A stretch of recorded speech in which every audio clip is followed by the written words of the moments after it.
begin like any other day. Routine. Most of us will be on our way to work. The younger generation on their way to school.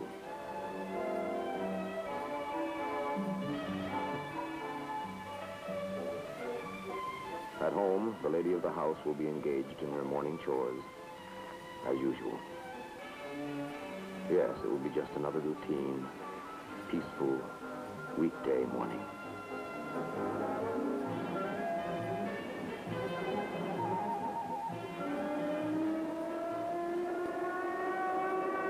And then,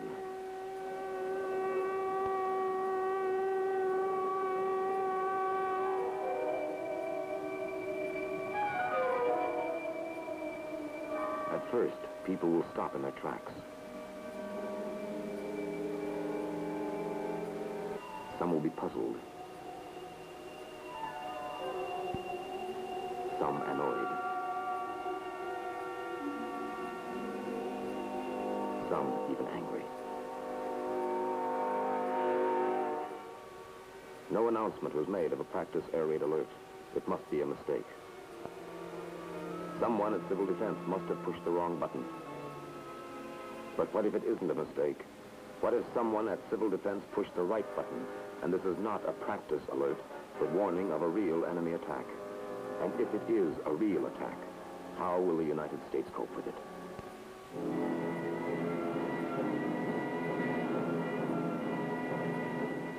The answer begins thousands of miles to the north, at the DEWLine, the Distant Early Warning System, a network of radars which stretches some 5,000 miles. From the westward tip of the Aleutian Islands to Alaska, across the continent's northern rim to Greenland and Iceland. Here, high-powered radars probing deep into the skies would be the first to detect unknown aircraft flying above the roof of the world hundreds of miles away, over the ice-locked void of the polar region.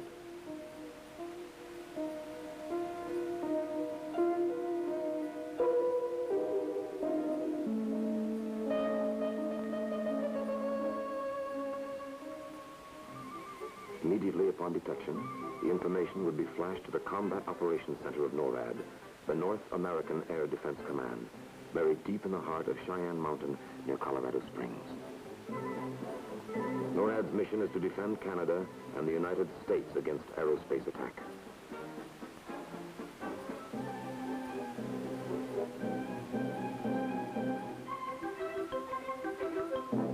The information concerning the unknown aircraft would also be relayed to SAC, the Strategic Air Command,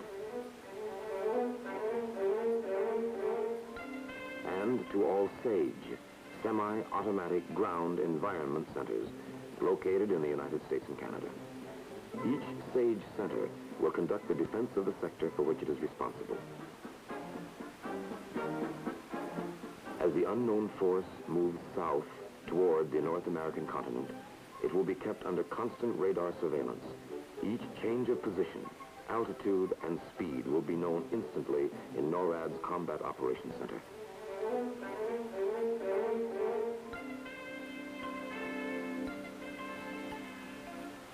When the unknowns enter the NORAD area of responsibility, the Commander-in-Chief, NORAD, will declare an air defense emergency.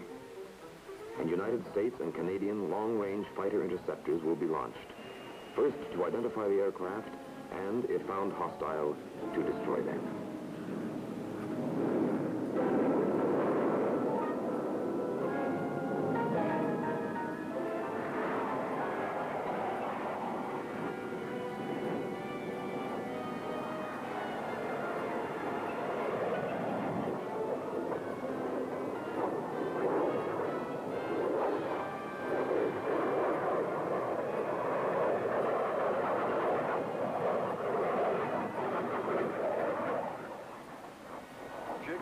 Charlie, this is Echo 079. We expect to close with them in 5 minutes.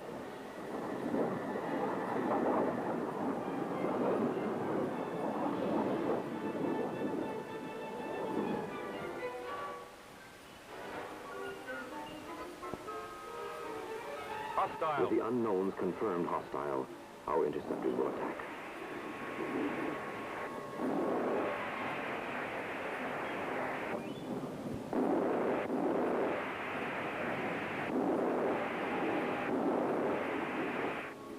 Meanwhile, by order of the Commander-in-Chief, NORAD, an alert air raid warning will be instituted. Now the whole North American Air Defense Command will prepare for a war many of us believed could never happen, prayed would never happen. Sir, your conference call is ready. Would you mind, please? The White House. By order from the White House, you are authorized With to the decision made, the United States will now strike back with a counteroffensive unparalleled in the history of war. Airborne bombers of Strategic Air Command will be ordered to take full reprisal against the enemy's homeland. Others will roar off to the attack from SAC bases located around the world.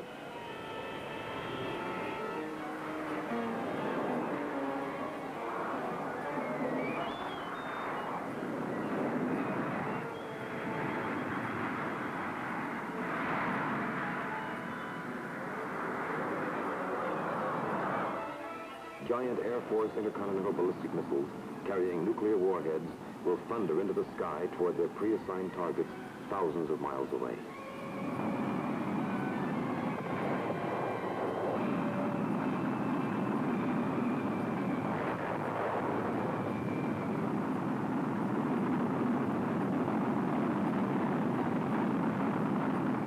While from the depths of the deep, submarines will launch nuclear-tipped Polaris missiles.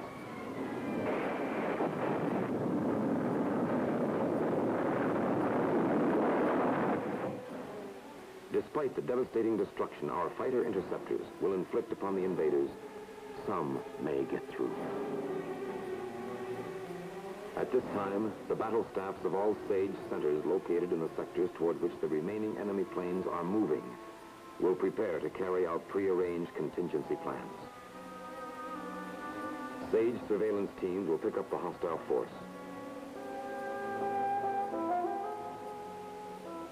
The information will be fed into the digital computers.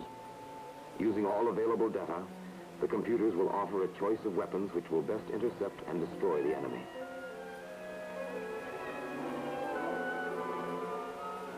If a senior director decides to employ Bomark missiles as the first weapon of intercept, Bomarks will erupt from widely dispersed bases.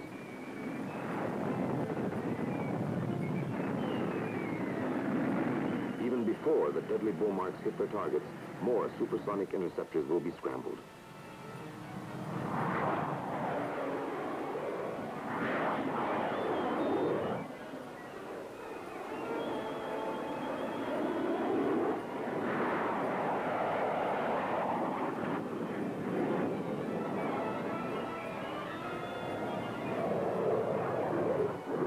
Full-scale defense will be launched from all directions to destroy the enemy as far from their targets as possible.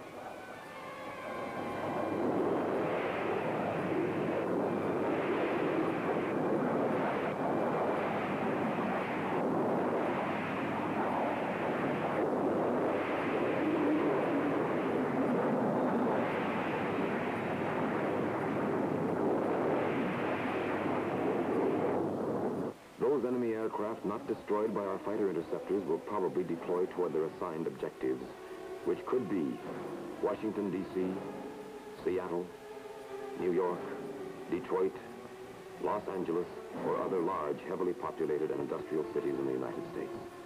Cities under the protection of the U.S. Army's Nike Hercules defense systems, the inner ring defense of the continental United States. Acquisition radars of Nike Hercules batteries protecting the objective areas will pick up the enemy bombers. Inside the vans, trained eyes will study the radar scopes. As each bomber comes within maximum range of the deadly nuclear-capable weapons, its doom will be sealed.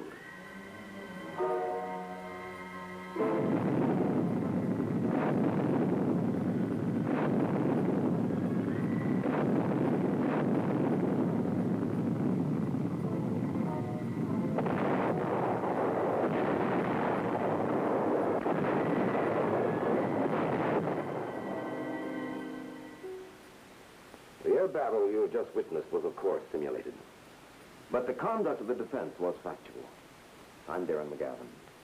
If North America is ever attacked by a hostile force with manned bombers, it would, as you have just seen, be subjected to a continuous, intensively devastating attack from as far out as possible with every type of lethal weapon in our air defense arsenal.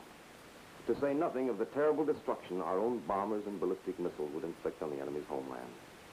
And for those bombers which survive and penetrate our outer defenses, the ultimate responsibility for their destruction would rest with a RADCOM, the United States Army Air Defense Command.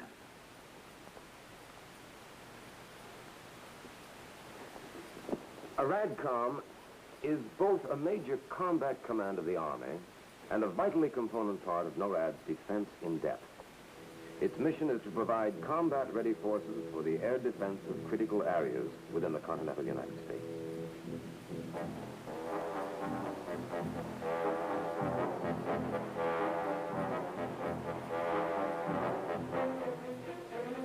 On duty 24 hours a day, more than 20,000 men of the Army Air Defense Command, one-third of them National Guardsmen, stand ready to defend more than 100 metropolitan cities and industrial complexes.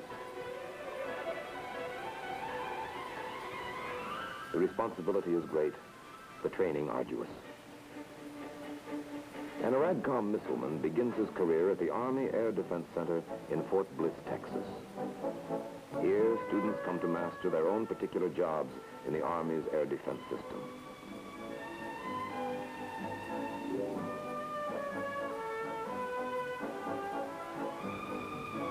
At first, they learn that Nike Hercules is a guided missile, guided by commands from a ground control center, consisting of detection and guidance elements.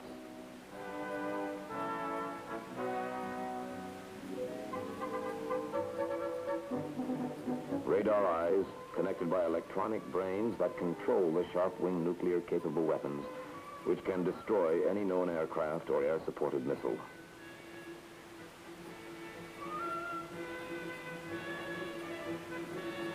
Training at the Army Air Defense Center is conducted not only for enlisted men, but for officers as well.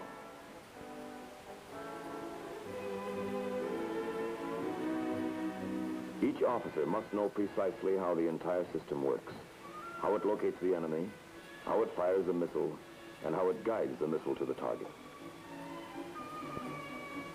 Enlisted men who are trained as guidance specialists are taught to fix in their minds a clear picture of how invisible electronic impulses guide the missile. They are taught to use the radar eyes, which can see and probe great distances into space, searching for hostile intruders.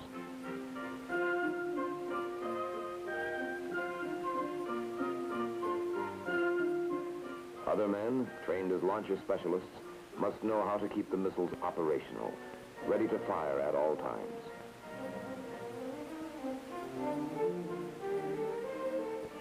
The great day finally arrives, the day for which the men have been studying and training, graduation, and assignments to Nike Hercules batteries protecting such great cities as New York, Chicago, Pittsburgh, and San Francisco, where the men will undergo months of intensive unit training. A Nike Hercules battery is emplaced in two different areas. This is the battery control area. It contains the electronic equipment which detects, tracks, and guides the missile to destroy a target.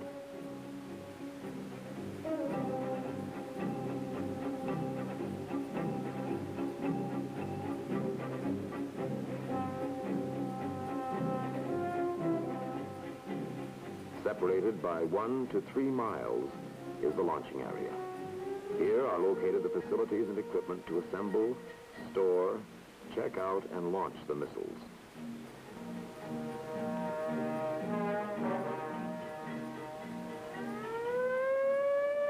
The combat capability of a RADCOM units is determined by certain indicators, such as operational readiness,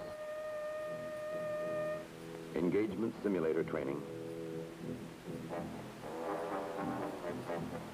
and defense combat evaluations.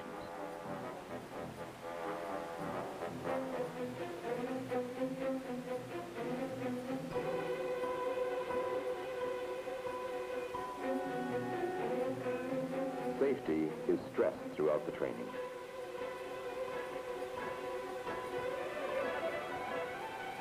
To prevent accidental firings, red flags are attached to parts which make the missile unable to fire.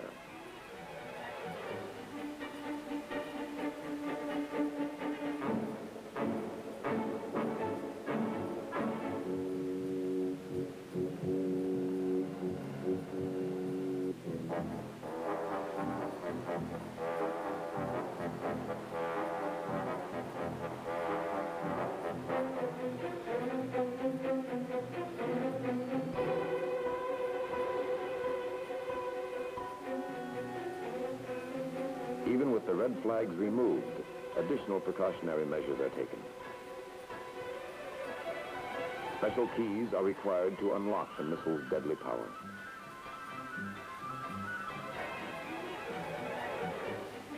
But training to fire Nike Hercules is one thing. Firing the lethal weapon is something else. That's why each year units from Nike Hercules batteries all over the world are sent to McGregor Range in New Mexico to conduct short-notice annual practice called SNAP, a live-firing exercise to test their proficiency and accuracy in target kill. Battle stations, blue status.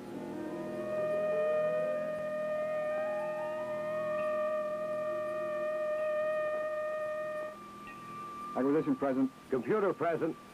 TTR present. MTR present. Blue status received in the launching area. Launching platoon present. On deck.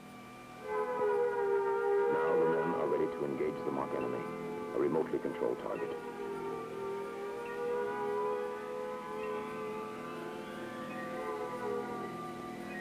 Search.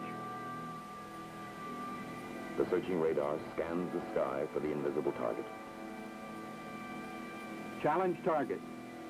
Is it friend or foe? No AFF. Target foe. Designate. The eye of the tracking radar swings to the target. It will now follow its every movement.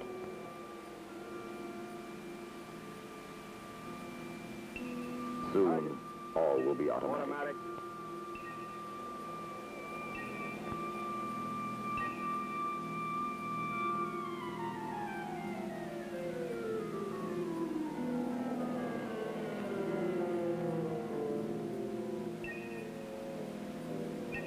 Launcher number 1 ready. Stand clear, launcher number 1.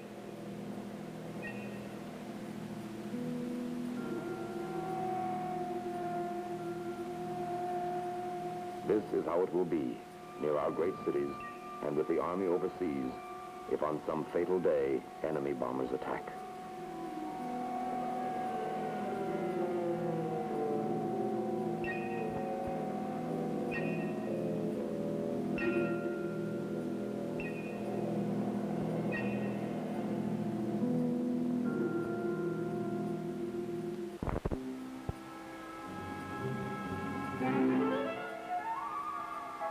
Only when each minute detail is complete will the safety keys release the ready missile to the radar, waiting to guide it in its flight. Now there is just time enough for the final finger exercises. When the warning lights switch to green, the missile will be ready to fire. Launching control group, ready for action. Acquisition ready for red status. Computer ready for red status. TTR ready for red status. MTR ready for red status. Red status. Section 8 selected.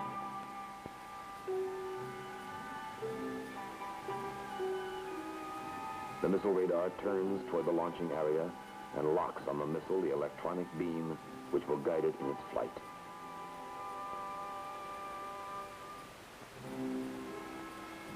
Site 2-3, request clearance to fire. Surveillance, this is the range safety officer. Is the range radar clear? Site 2-3, you have final clearance to fire.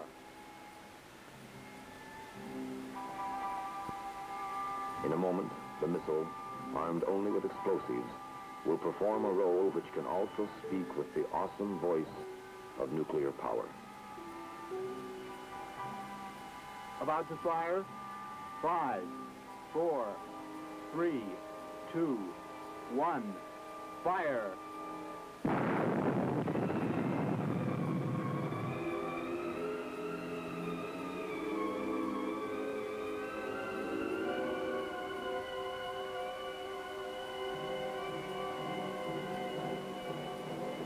Seconds to intercept.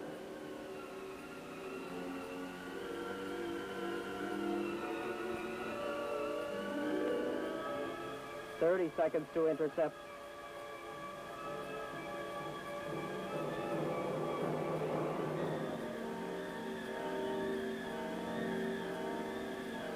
20 seconds to intercept.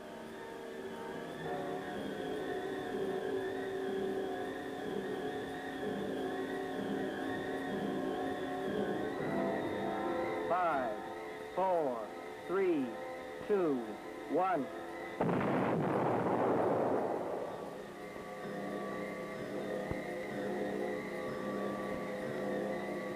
Site 2-3, firing successful.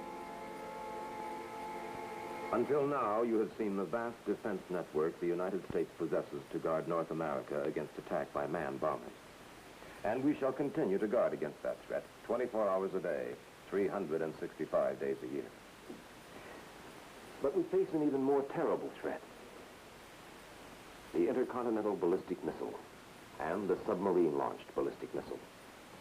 As of today, the United States has no operational defense against incoming ballistic missiles. However, there is a system under advanced development by the Army which is capable of destroying them. It is known as Nike X. Basically, this is Nike X.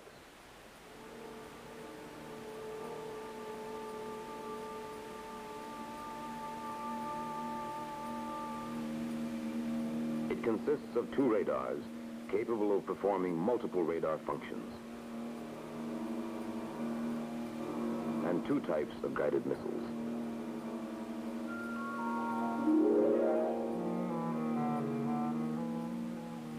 Plus high-speed digital computers and automatic electronic command and control systems. The nerve center of Nike X is MAR, which stands for Multi-Function Array Radar. MAR can do the job of 4 radars: detect, track, discriminate, and guide interceptor missiles to the kill. It can scan and rescan the whole arc of the sky within the fraction of a second, and with the aid of computers, make microsecond decisions. Backing up MAR is an MSR, Missile Site Radar. Actually, a number of MSRs might encircle a city. Largely under orders from MAR, they would launch defensive missiles from underground silos and guide them on an intercept course with enemy ballistic missiles. If necessary, MSR can operate independently. A 3rd radar, now under development, will increase the system's range capability considerably. This is Zeus. It is designed to blast enemy nuclear warheads above the fringe of the atmosphere, hundreds of miles up and hundreds of miles away from our cities. Backing up Zeus is Sprint, a tactical missile which explodes from its silo like a bullet from a gun, reaching a velocity of more than 5 times the speed of sound. Here's a classic example of how Nike X could operate if an aggressor launched a ballistic missile attack against the United States. Traveling at about 18,000 miles an hour, each warhead might be camouflaged by miles and miles of decoys, hurtling ahead, with, and behind the real warheads. While still thousands of miles away, the missiles would be detected by BMEWS, the Ballistic Missile Early Warning System. Instantly, BMEWS would flash the warning to NORAD and to MAR, indicating the speed, direction, and number of attacking missiles. MAR would then detect, track, and identify the real warheads from the decoys in microseconds. At the proper moment, Zeus would be blasted from its silo. Working together with MAR, MSR, the Missile Site Radar, would guide Zeus to its target to destroy the warheads before they could enter the Earth's atmosphere. If, in the course of the attack, another warhead might reach the edge of the Earth's atmosphere at a range too close for Zeus to be effective, Sprint would be rammed into the air. Again, working with MAR, MSR would guide Sprint to intercept the warhead while it was still many miles in space. When and if Nike X is approved for production, the Army Air Defense Command will be sole user of the system in the continental United States. Meanwhile, Nike Hercules is ready for high-altitude enemy bombers. Hawk is ready for low-altitude targets. And as for the men of RADCOM, the United States Army Air Defense Command, they are ready for anything. About to fire. 5, 4, 3, 2, 1, fire.